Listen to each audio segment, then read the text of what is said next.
Hello and welcome to day 3. So today I want to talk to you about building a better smoothie. So in the Heart Healthy recipe book, the ebook that you got, there is a recipe there for a beetroot smoothie.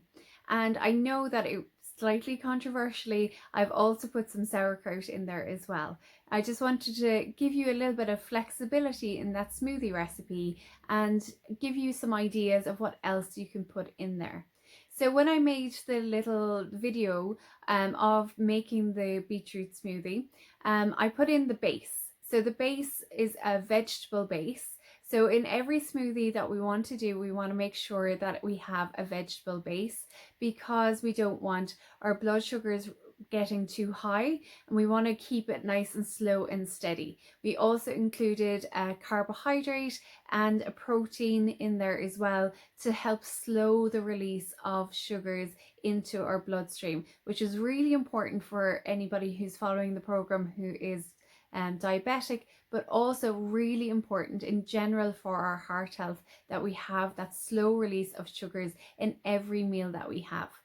So within the smoothie recipe, you have the portion sizes, and this can be mixed up completely to make totally different recipes.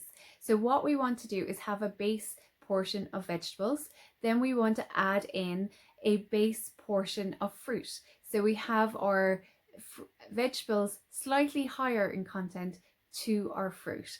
So if we have 2 small beetroot and some leaves like kale or rocket or chard, or a couple of leaves of spinach in there, that we also then counter that kind of base of earthiness with something that's sweeter like berries or pineapple or mango or other fruit. So if you don't want to work with the beetroot, which is brilliant for nitric oxide and vasodilation, but if you want to work with something else as a vegetable, you could try something like avocados, or you could try other leafy greens and up your green content in the smoothie, and then add in some fruit for that kind of sweetness and flavor.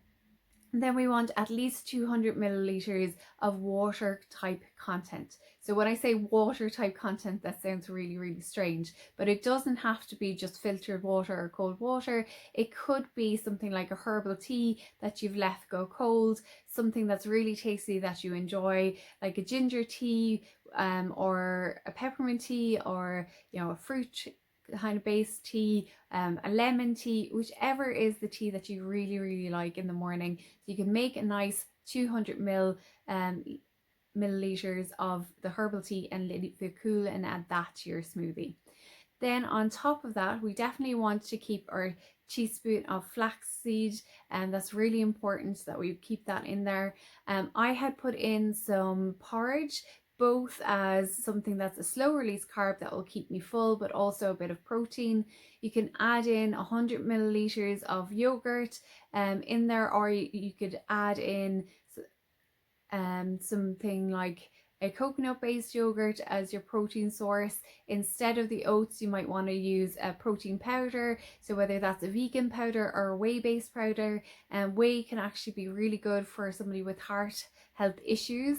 So that could be something that you put in as your protein source. So you definitely want to get some protein in there to keep you fuller for longer and help with that slow release of sugar. Then on top of that, we have some flavorings that we could put in.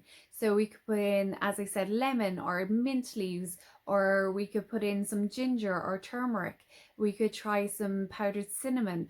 I topped mine with some desiccated coconut because I like the flavor of that, but you could also put in cacao. So if you think about it, what you could do is have some green leaves in there, you could have some mint, you could have some avocado, you could put in some pineapple, a little bit of ginger and a nice lemon tea, and you've got a completely different smoothie. You could also just mix and match with your fruit, so you could keep your beetroot and then change up your fruit.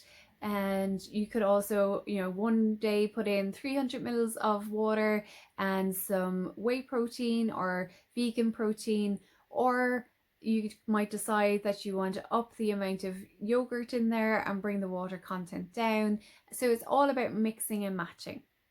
So basically, when you're building a smoothie, what you want to have is about 200 grams of vegetables, about 100 grams of fruit.